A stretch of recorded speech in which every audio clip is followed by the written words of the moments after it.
Y'all better buckle up. We've had new series before, but nothing like this.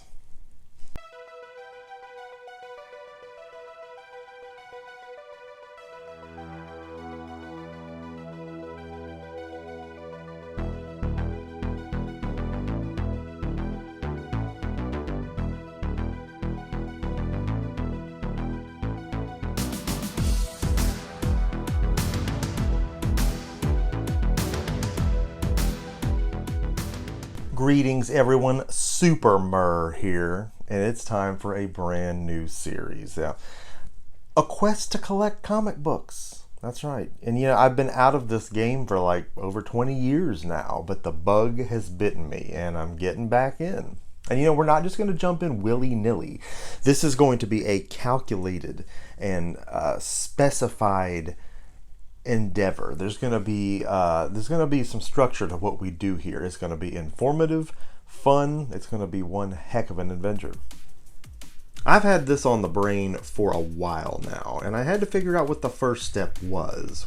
Well, it's obviously to dig out what's left of my old collection. I haven't taken inventory in many years. I don't remember exactly what all I have. I got to get all this stuff out and see exactly what we have to work with here. Just the sight and smell of these old comics is invigorating, and the classic ads are a hoot and a half. I mean, look at this Turtles ad. These would just leap off the page at you, and you had to have whatever game it was. I mean, whether you rented it, got it for a birthday gift, or whatever, you would salivate over these ads until you got a copy. Now, before I take my inventory, there is a problem. A lot of these comics are not on boards, and some of them aren't even bagged. On Amazon, I managed to grab a pack of 100 boards and bags for about $18, so not bad. Before we can add to the collection, we've got to take inventory. And before we take inventory, we have to take steps to preserve properly what's already here. So many memories come flooding back as I see these covers, and as I see these covers, I start to recollect, plot lines and scenes from some of my favorites. So many series that at points I just left off on and never got to catch up. Now, not all of these are series that I'm going to want to collect for, but a lot of them are. A lot of these are ones I've got to catch back up on. I've got to determine which ones those are. And as we take this journey, we're going to find out how, or even if, we can build a collection for free like I do with my video games. I mean, there's going to be some initial expense, but we got to break into it here. I see other comic shows parroting that 80s and 90s comics are just worthless. But define worthless. I mean, I'm not trying to retire on these. I just want to trim some fat in the collection and add to some of the series that I want to keep reading and collecting for. If this could fund itself, the way the video game project always has, well, I mean, that would be ideal. Some of the series I enjoyed the most include Web of Spider-Man and Amazing Spider-Man, heck, anything Spider-Man really, and The Punisher, because he was just badass. No powers, just muscle and sophisticated weaponry. War Journal, Warzone, anything Punisher was a must-have. And when the 2099 series hit for both of these heroes, I mean, I was amped to collect them. And they actually did turn out to be pretty good, in my opinion. I have some holes to fill in the collection here, and I would love to reread and catch up on these. I'm getting to work alphabetizing these. To know what I need, I gotta know what I have. It's time to pick some out and do some valuation. In my collection, I had tucked away a Wizard price guide from 1997. These apparently went out of print in 2011, probably because of multiple ways to value comics online, but I was actually looking forward to buying new issues of these, and, well, I may collect back issues since I can't. So with this, and with online resources, we can kind of gauge the values from then and now. And if you watched my 90s Prices series on video games, there's a link, that's something that I enjoy doing. That's something we can do right here on the show. The first issue I've pulled for this episode is Amazing Spider-Man number 294. The issue where Craven the Hunter offs himself with a shotgun. As a child, this issue really stuck with me. It was gruesome. It was blood-drenched. Spidey got wrecked in this issue, and all for sport. The imagery really left a mental mark.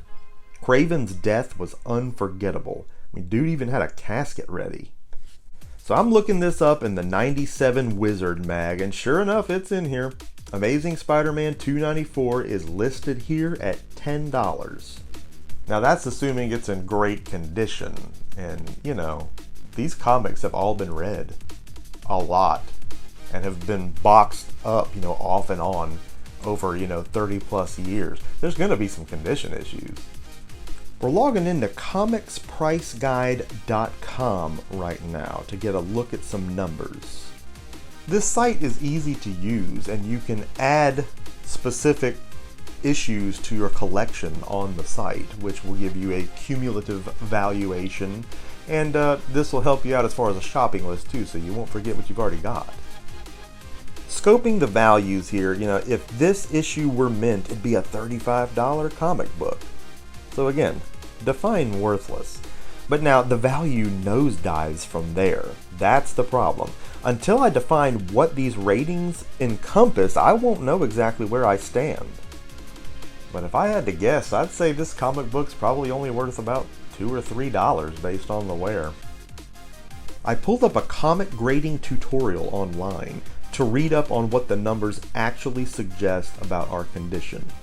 And based on what I'm reading here, and on what we all know about comic collectors, if you think your comic's a 7, you'd probably better list it as a 5 if you're going to sell it. I can just hear the nitpicking going on between buying and selling, between buyer and seller. And these specific comics I don't want to sell, but as we accumulate, lots and collections on down the road, there's going to be some that we want to sell, and God, we really got to know the ins and outs before we get into this. After considering the criteria listed here, I'm going to rate this Amazing Spider-Man 294 a 7, making its listed value $5.60. That's consistent with what I'm seeing on eBay as well, as far as sold listings on this issue in that condition range. So it's nice to see the figures, much like Mr. Rogers, be somewhat in the neighborhood. Pretty comparative.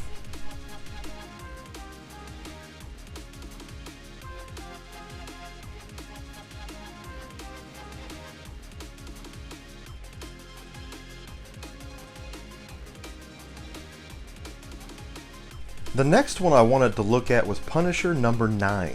Another bloodbath on paper. Throat slit. I'm talking Micro's son gets iced, and Sejo meets his doom, getting ground into hamburger meat. I loved that he appeared as a boss in the NES Punisher game, which, as far as LJN games go, it's totally decent. Now, like our last contestant, this comic book has been read a lot. We may be looking at a similar condition hit due to similar condition issues. Looking in the 1997 Wizard mag, I find Punisher number 9, and it's listed at $3.50. Not exactly a large figure, so did it go up or down? Even in mint condition, this classic would only be worth $8. And although I'm seeing better condition here than in our last example, we're still going to take a massive hit on value. Based on the criteria listed here, I'm going to rate this Punisher number 9 an 8. Very fine. The pages are bright and there are no tears or creases. So this puts the value still at a measly $3.20. eBay prices on this one varied, but came in a little higher than the aforementioned valuation, so that kind of suggests that this issue is a little more desired, like I described it.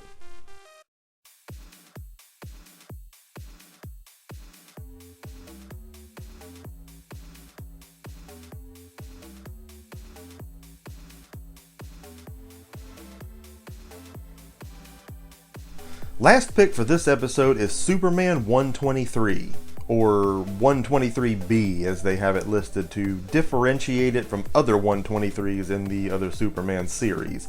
This one comes from after the infamous death of Superman, where he ended up coming back as 4 different forms. I mean, we saw him come back as Superboy mode, and then there was Cyborg mode, and then you got this sci-fi looking X-Man thing going on with this mode. And then you had this one, the Electric Superman, who honestly looked really cool, and you know, like the others, he had his own plot line, and even he eventually split himself into 2 things, the red and blue versions. This all seemed a reach to me at the time. I mean, it took all the weight away from the death of Superman, which was a pretty big event. I mean, come on, we're gamers, we know.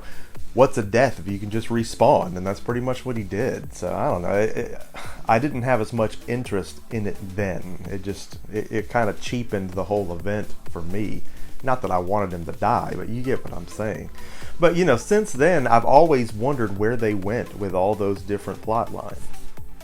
I loved the artwork on this one, and the textured cover actually glowed in the dark, making it a fantastic looking piece. But I gotta wonder, is this thing worth anything? The Wizard Mag has this one weighing in at $4.50, and the price, the listing is highlighted in pink, which meant that the price was climbing at that time. Consulting the online guide, this comic book, if mint, would be a $12 copy. And this one's pretty minty. It's just really well preserved, and it wasn't read to death. Considering the ratings criteria, I'm going to be generous here. I'm calling this a 9.4 and near mint, because it is. It is one of the best preserved comics in this lot, in my collection. And that's going to put the value at about $6. I'm not seeing many of these on eBay to compare it to, but what I am seeing, it's averaging around $5 for sold copies. So again, I mean, it's not that impressive of a figure, and no, we're not going to retire on these, and that's not the plan, but the point is they're not worthless.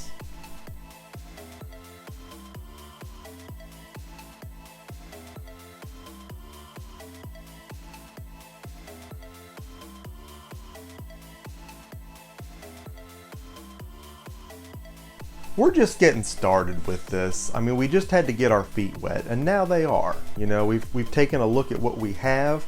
We've looked at a few series I know I want to continue to read, and that's not all of them. We'll see additional ones in future episodes. We're going to see so much in future episodes when we can actually get back out and about. You know, we'll be checking out comic book shops. There's tons in the area, places that I grew up at that, you know, are still out there to do business with, which is great. There's just so much we can do with this. And again, I don't know why the bug bit me, it just did. But you know, as always, I want to know what you think about it. We're not sidestepping gaming. There's still all of that coming your way just like there always was. But I'm just adding to it. I mean, you can't have too much of a good thing, right? Or can you? I don't know. I want to know what you think. Did you like this episode? Did you like this idea for a series? Do you want to see more of it? You're the viewer. You're in the driver's seat. Let me know what you think about it in the comment section of this video, because you know that I love getting a conversation going with you right here on the Emceemur Show. I hope that you enjoyed this, especially because this suit's a little bit tight on me still, but it still fits. This was a blast to make, and it's so cool to be able to share all this with you. So again, I hope that you dig it. I hope that you like the video, that you're going to drop a like on this video, and that you're going to share it with a friend. And most importantly, if you have not already done so, I hope that you're going to subscribe to the Emceemur Show and be a part of our nation, because we're rising up. All the fantastic things that we do right here on the show, you need to be a part of. Make sure that you smack that notification bell, and I mean super smack, so you're the first to know when new content goes live, because you know that I love making it for you. More action coming your way each and every time. Emceemur signing off for this fantabulous episode, and I will see each and every one of you again on the next one. See ya.